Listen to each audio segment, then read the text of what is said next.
Welcome to Renegade Thinkers Unite, a show that will help you transform your marketing from mere messaging to programs that break the rules and make a difference. Join the movement today and learn non-traditional techniques that give you an edge. Now, here's your Chief Marketing Renegade, Drew Nizer.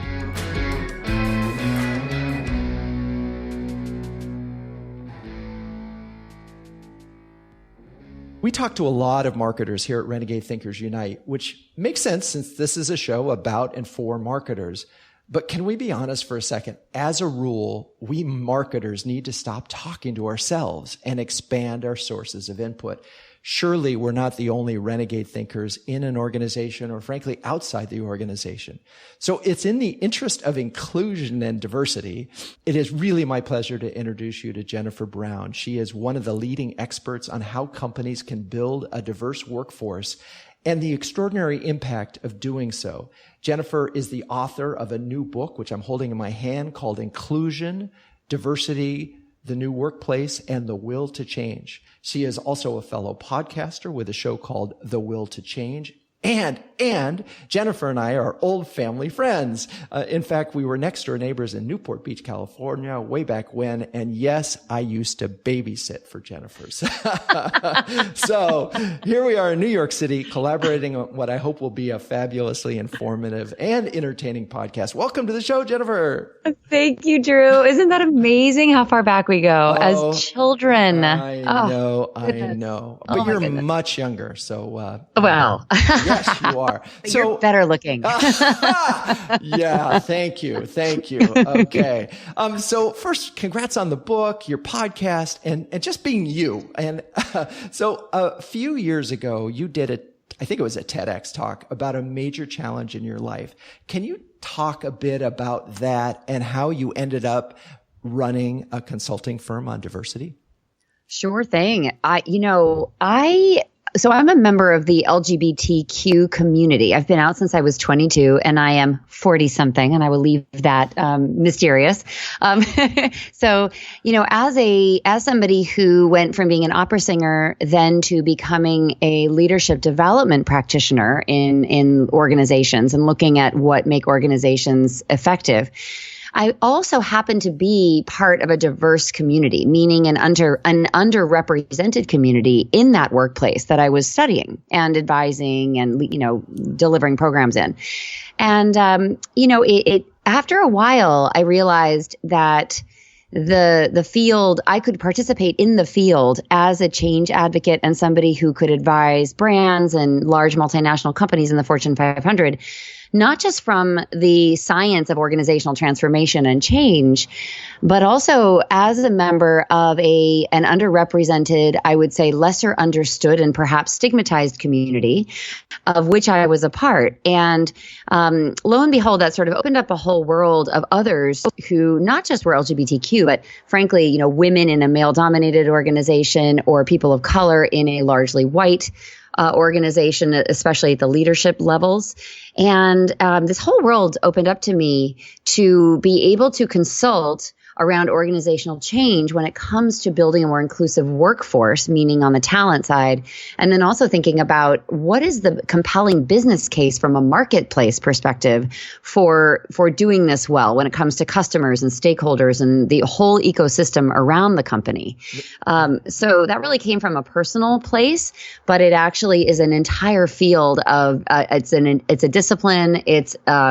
It's a body of knowledge. It's tons and tons of research from places like McKinsey and Deloitte and other firms. And it's been just incredible to watch the attention that's come to this. And frankly, the lot of work that still needs to be done. And so there's so many interesting parts of that statement that I want to break down. First, you and I both know Dory Clark, and she would argue that the first path for a successful entrepreneur is establishing expertise. Certainly, that is something that you did through your work as a consultant at Jennifer Brown Consulting. But there was also something that was interesting about what you said was not only were you consulting on the subject, but you had tremendous credibility because you were sort of part of the community that you were sort of advocating. And so I think those two things are, it's almost, when passion, purpose, and expertise, it can all come together as an entrepreneur, it does create tremendous opportunity. So, good for you for seizing that, opportunity. So let's talk about, the power of a diverse workforce. Let's just talk about from a broad standpoint. Having a diverse workforce, is there research that shows that this actually helps the bottom line? Yes, there is a ton of research about it. There are studies that quantify, for example, the number of women that a company may have on its board or in its senior executive team, correlating to bottom line results, better shareholder returns, better EBIT. I mean, they get very, very technical about it, and so they've actually linked the representation to the way the company shows up in the world and the way that the company succeeds. So it's not just optics, but it's actually bottom line results that these companies that tend to prioritize diversity and inclusion as a corporate value and as something that they are sort of targeting in terms of hiring. They have linked it to company performance. And so there's a lot of studies, and I won't go into those, but you can actually Google it, and there's more than you could ever know what to do with. And so even though that's been out there, though, Drew, it's still hard to make the case for why this is important and to help companies or urge companies to put this on their radar screen and really take it seriously. So it's interesting, notwithstanding what we might call the business case over and over again, which I have to communicate and teach about. When I called the book The Will to Change, the big question mark for me is what does motivate people to change? And I think there's still a lot of resistance to change, even notwithstanding all the statistics and all the research that we can throw at people. And I think that's really interesting because I think at the end of the day, maybe it's not about the data, but it is kind of about a larger question of values and ethics and the legacy we want to leave as leaders and the role that we want to play as executive leadership and as companies in the world. I find myself thinking a lot about the role of a company as an entity that can shift the social conversation these days. And that not only has to hit on kind of the logical business bottom line argument, but really the larger purpose, I think, and especially in our political environment, when we think about the power of companies to actually shift the reality for so many in their workforce from an equality perspective, and then also to speak to a diversifying marketplace from a demographics perspective, which is becoming browner, for example, and queerer, we could say. And, really, really the problem that is introduced by the fact that companies from a demographic perspective don't reflect the diversity of our world.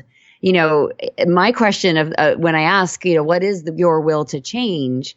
I would think any business leader would be looking at that and saying, wow, we have a real disconnect, and it's a growing disconnect where the numbers aren't changing on the company side, and yet the world is changing and has changed. And so there's an incongruence there that I wonder, if you call yourself a leader, how much convincing do you need in order to really get your head around that? Because sometimes I feel like they want a lot of data, but they still don't make the change. Yeah, no. Well, first of all, there were so many things in there, and I'm going to try to break them down a little bit. And first, the comment about the research that shows that women on boards do better. It's interesting to me that State Street Advisors did you could call it a stunt with a fearless girl down at Wall Street.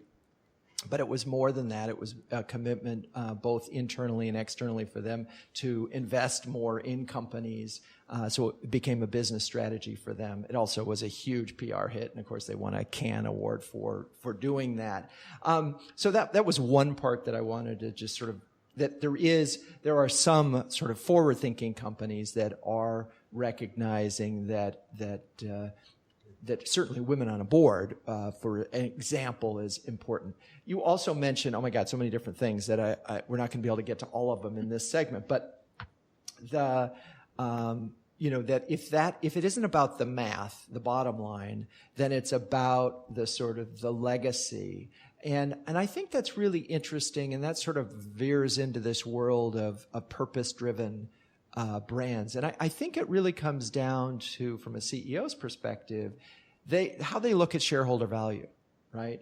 And if they look at it as just it is absolutely about the bottom line, and that's the conversation they're going to want to have. If they look at a triple bottom line, sort of, and you talk a little bit about B Corps, then it becomes something different, right? And then they become open to that conversation. So what's interesting to me in the world of marketing versus in your world is they're connecting, and they're connecting in this, sort of Simon Sinek start with why. They're connecting in this purpose. Why do we exist as a company?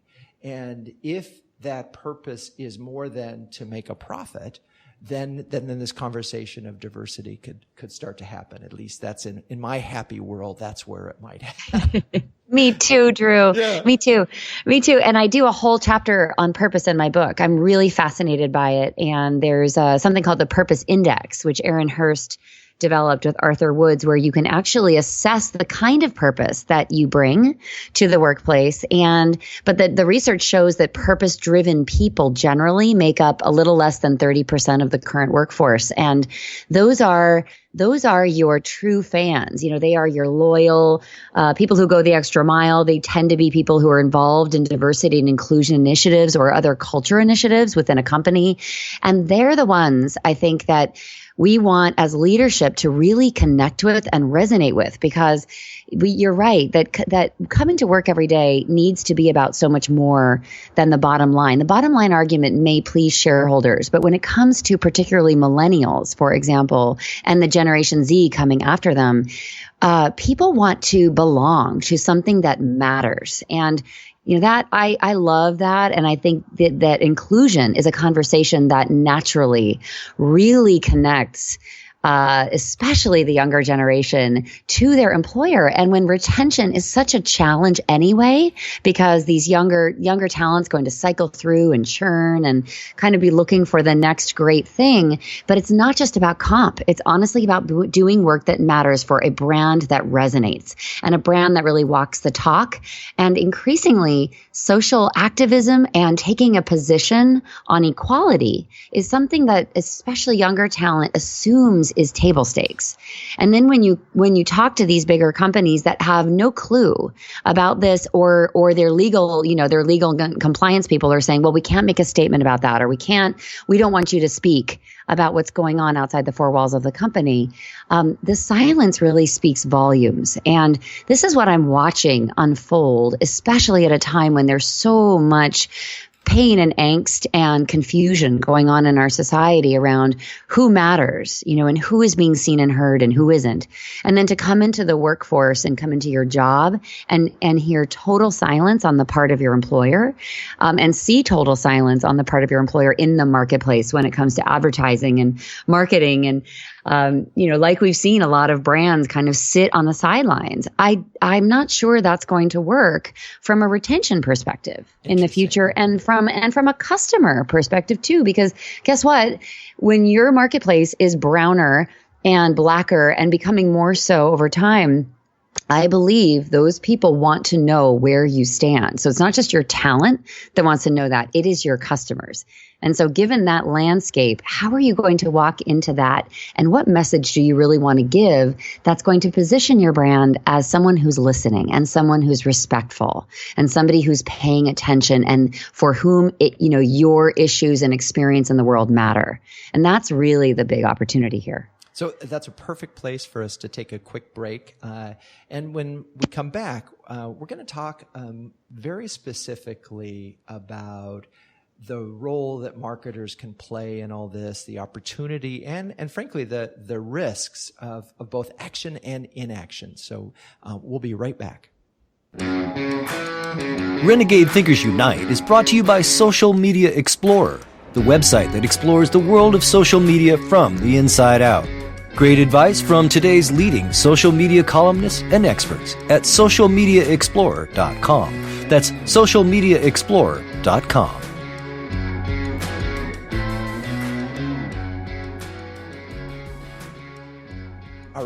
we're back. Awesome.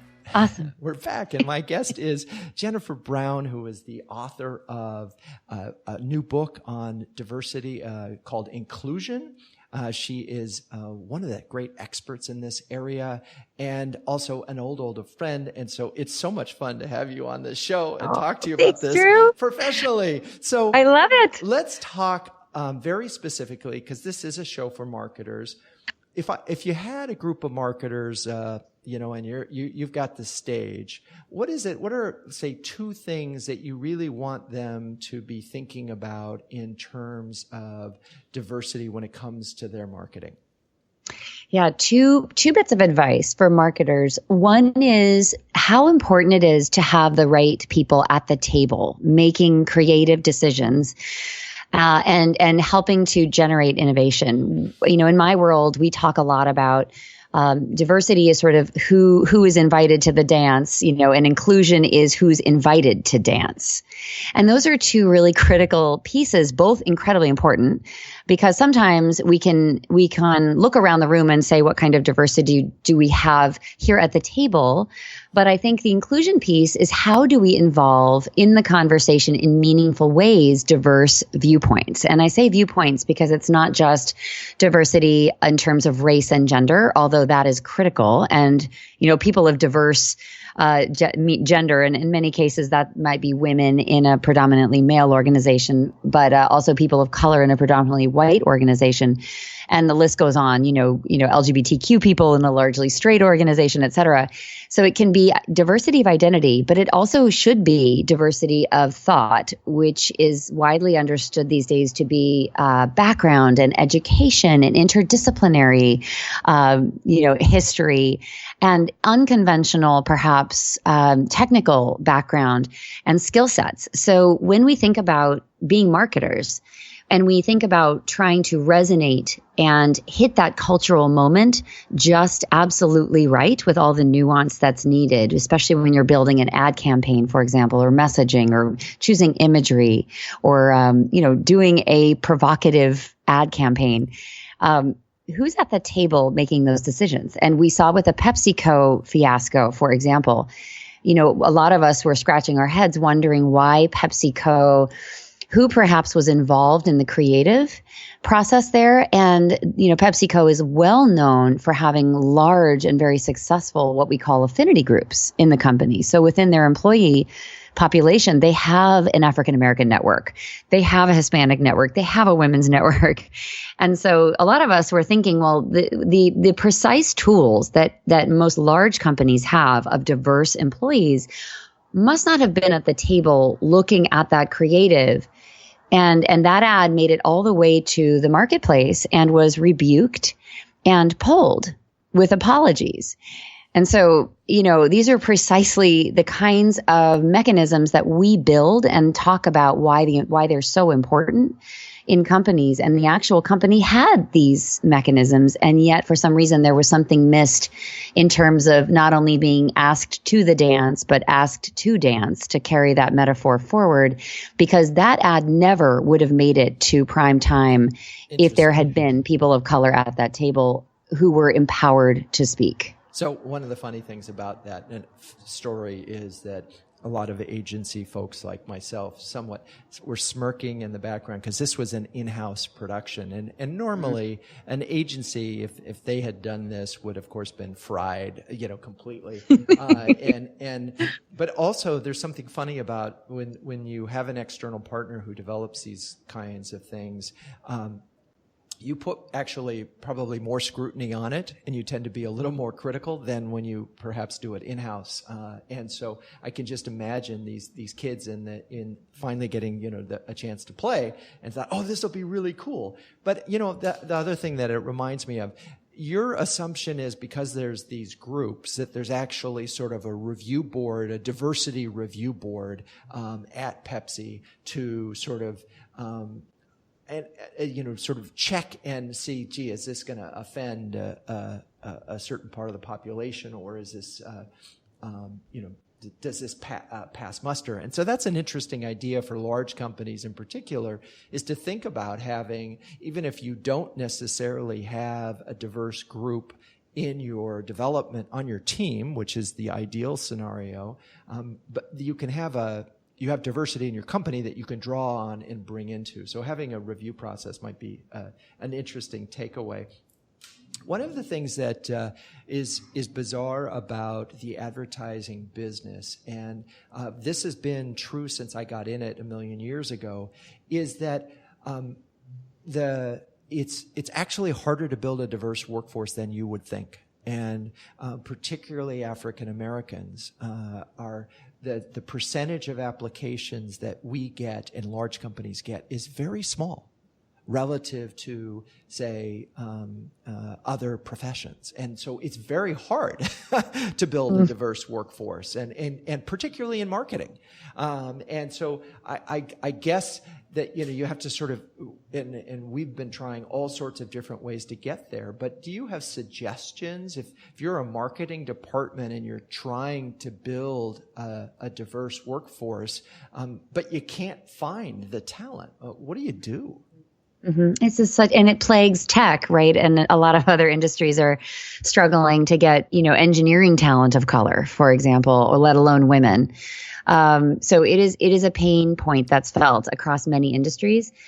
A couple ideas. I think, how you set your founding team really, really matters. So when you're an early stage organization, I would recommend being very, very dogmatic about whom you recruit, because the optics and the message of who is particularly in the leadership or the founding team or that original group really matters. It sets the compass a certain direction and makes everything that happens after that easier to attract, especially diverse talent, when they see themselves on a company's masthead, and they see that it's a priority that the company talks about throughout its marketing and its outreach when it comes to recruiting. All of that are elements that people, particularly diverse talent, pay a lot of attention to.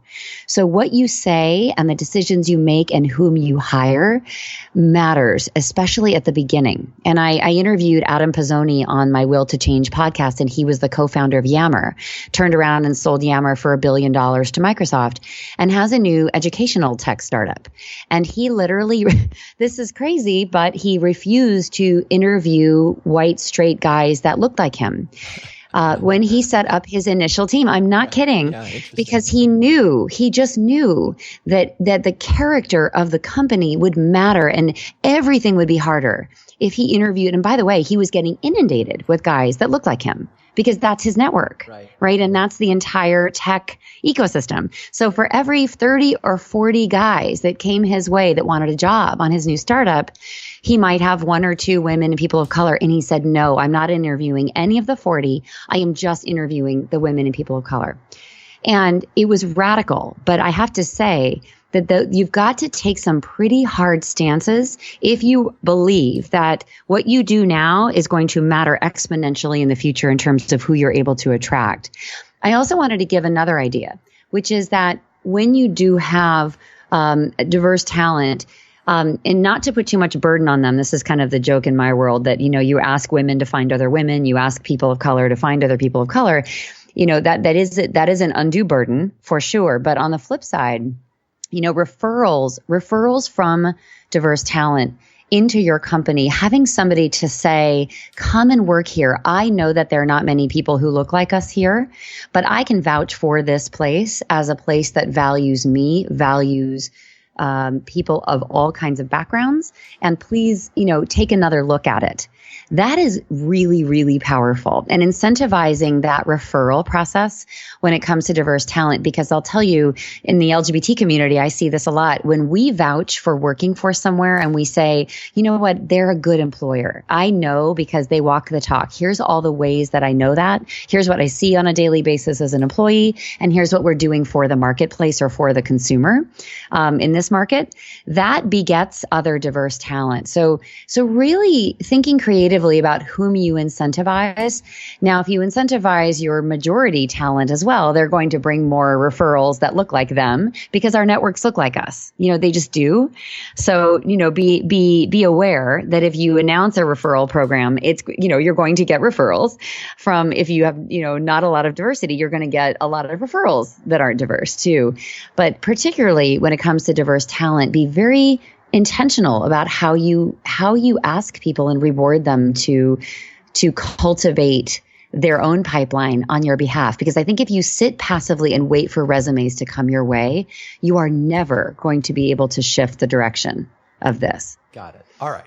So I think that's a great place to take a break. And then when we come back, we're going to talk a little bit more about sort of the brand impact of diversity and both the upside and the risks of that, of not having a diverse message in the marketplace. So stay tuned. All right, we're back, and my guest is Jennifer Brown, and we've been talking really very interestingly about the challenges of building a diverse workforce and the importance of it and what it says about your company and your brand. And, many times on this show, we've talked about the importance of happy employees and the power that they bring, and that happy employees can equal happy customers. So that's part of this conversation. Other part of this is about making sure that you have a balanced workforce. And for startups, it's interesting. So I've been reading Gina Wickman's book, both Traction and that book called Rocket Fuel. And in Rocket Fuel, it breaks it down and says, every startup has to have a visionary and it has to have an integrator. And they have to be very, very different people. In fact, they're so different that they often they're at odds with each other, but they have to figure it out and respect it and make it work. And it seems to me that that sort of notion of diverse thinking needs to spread across the organization on a broader basis in the ways that Jennifer's been talking about it.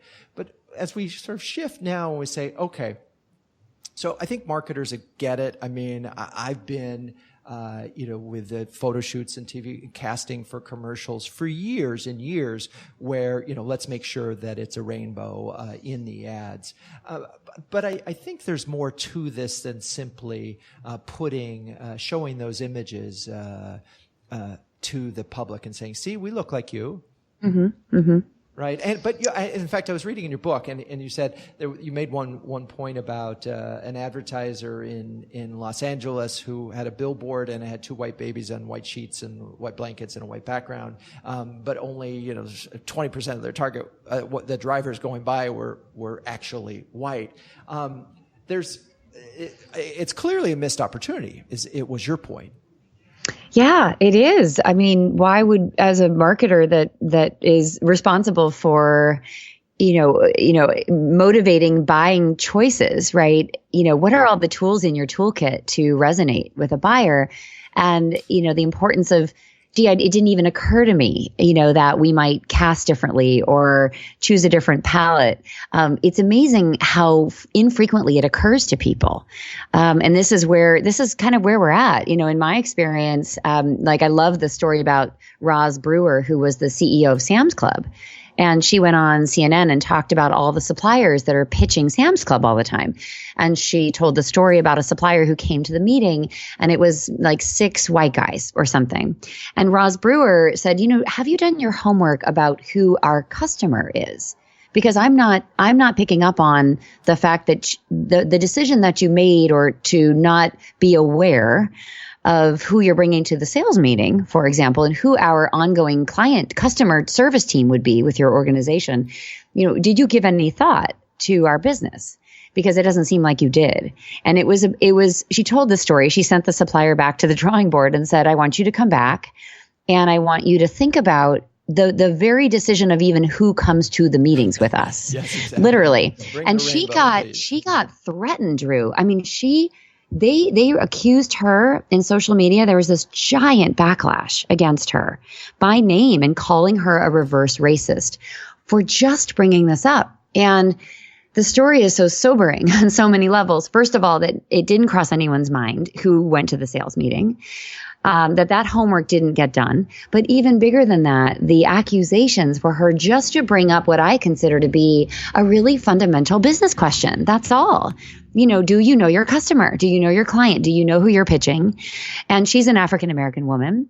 And by the way, one of the very few African-American women CEOs, like in the world of a company that large. I mean, she is a unicorn and she is a treasure in my view, and somebody that, I bow down to people that have reached that level to be so unusual.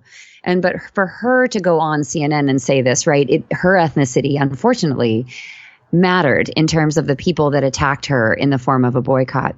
So anyway, it's just, there's so many things to unpack in something like that. But it is the conversation that we do need to be having. So if you're a marketer, be aware of these kinds of little decisions and big decisions, because you are probably losing revenue and losing client relationships in part and increasingly based on the sort of hygiene that you're performing on your side and the knowledge you have about this topic, the fluency that you have, the decisions that you're making about how you are reassuring your clients and your customers that you're working with it. We get it. We're thinking about it. We're not perfect. And by the way, I'm not expecting a fully diverse sales team either tomorrow. But I do think it is that work is being done. You need to be able to reassure your relationships that we hear you, particularly large companies that you're servicing. We hear you. We're doing our work. We're monitoring this. Here's the strides that we're making. Here are our challenges. And here's our plan to tackle it. I'm not even saying you have to have it all solved, but I think you get a lot of points for effort. There was a lot in that. And, one of the things that I've always believed is that values are something that you demonstrate but not talk about. And sort of the reverse is, it always scares me, is beware the preacher, beware the one who really talks about their values on their sleeve, because chances are. And so I think that puts brands in a very interesting predicament. It's one thing to, at the company, build a diverse workforce and show internally that you respect minorities and you promote them and you work with minority firms and all those things which demonstrate a commitment to the values that you hold as an organization. And it's another thing to talk about it and make it part of your brand platform and take a stand. And I wanted to sort of, as we wrap up this show, let's talk about the pros and cons and what it means to take a stand right now, and that there is a huge sort of divisive environment right now, and so brands are really walking a tightrope as far as I can see. They are absolutely, and they're being judged by the stances they take, the conversations they jump into or not. In the LGBT community, the whole North Carolina athletic, leagues pulling out, for example, led by the National Basketball Association, the NBA, saying, we're going to pull this big game out of the state. We're going to deprive you of revenue, and we're going to get all the teams behind us, and we're going to really make it hurt because of the transgender bathroom bills that were going on in that state. And there's some similar ferment that's going on in Texas. So we see corporations banding together and kind of watching what each other do.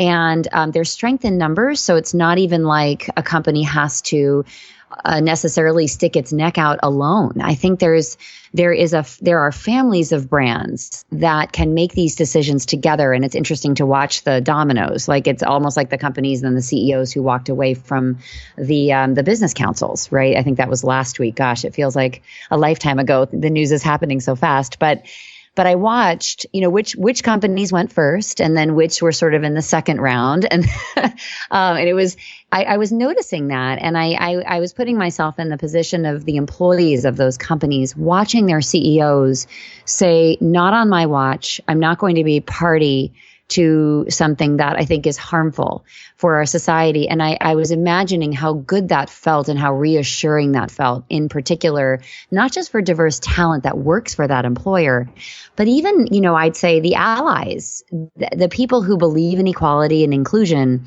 It's not just the diverse talent. It's a lot of people increasingly, especially millennials. All millennials, one of their top 5 values is inclusion. And so regardless of what their own demographic is. And so, this is not just important to people of color or female talent. It's actually important across the board generationally. So I think we're entering a day and age when, like I said before, what brands do really matter. And is it risky? I have to tell you, I'm not sure the boycotts that have been threatened and the bottom line impact has really been felt. There's a lot of bluster and a lot of social media activity for a while, but I have to say, I don't think that brands have really paid a negative price, in my experience, for standing up and being counted when it comes to social issues that impact equality.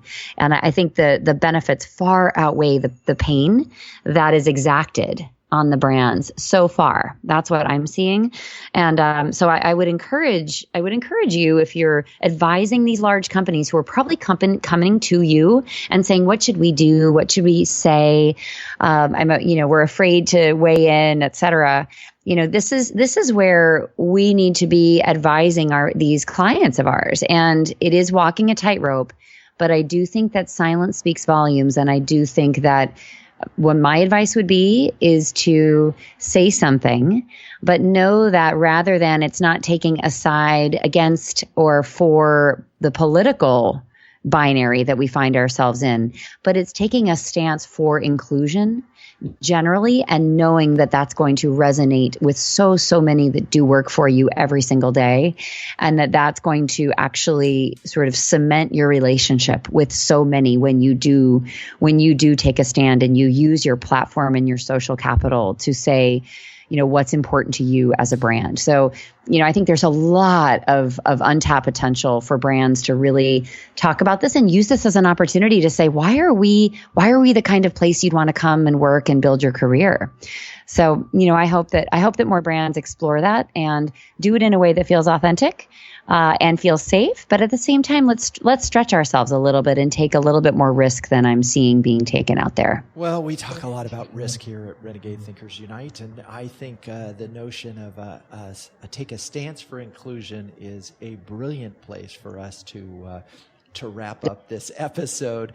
Jennifer, where can people find you?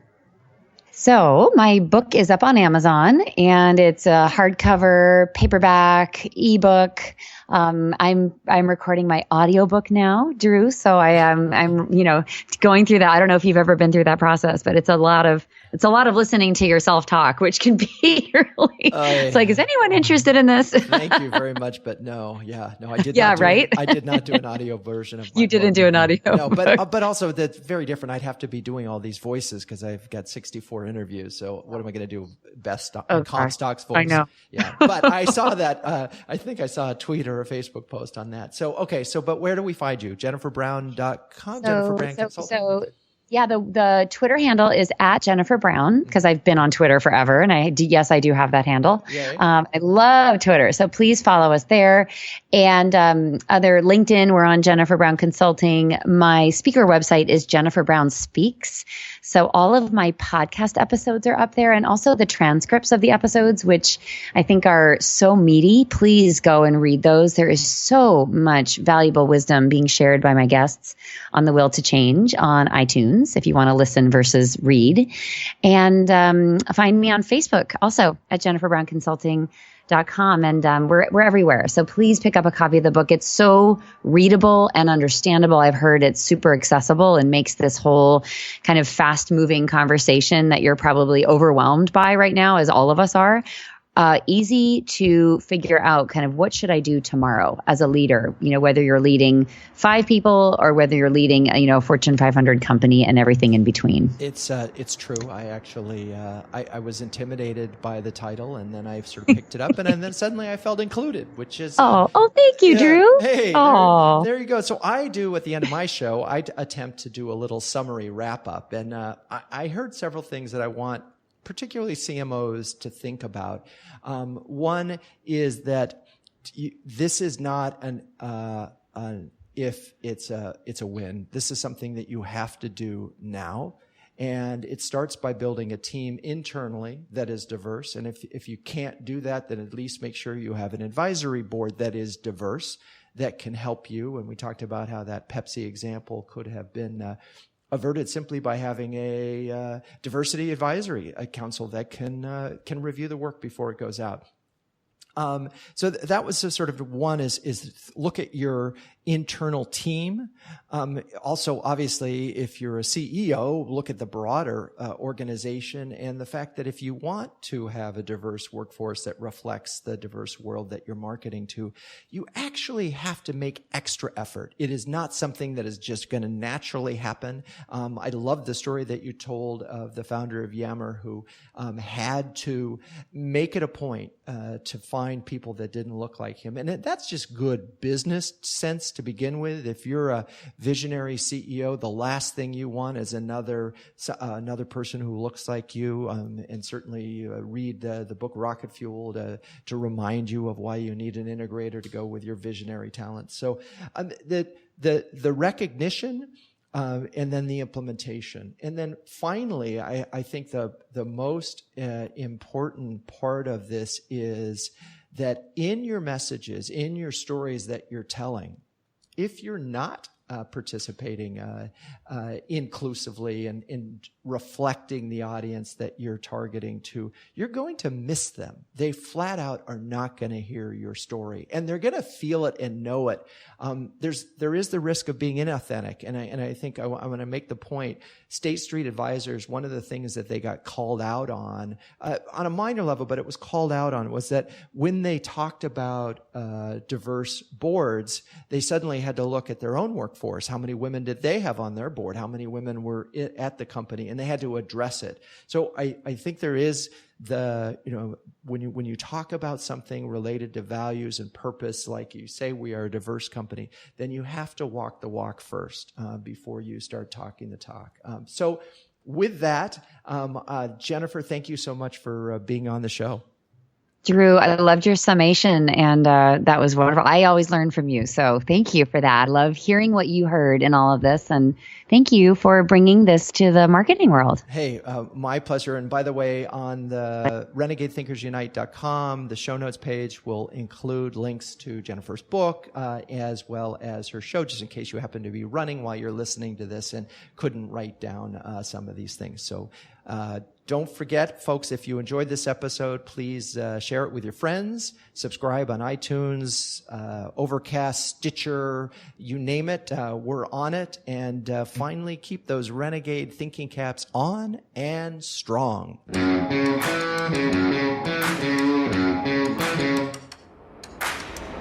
This has been Renegade Thinkers Unite, but it doesn't end there. Just go to RenegadeThinkersUnite.com for more and subscribe to the show. That way, you'll never miss an episode. We'll talk with you next time on Renegade Thinkers Unite.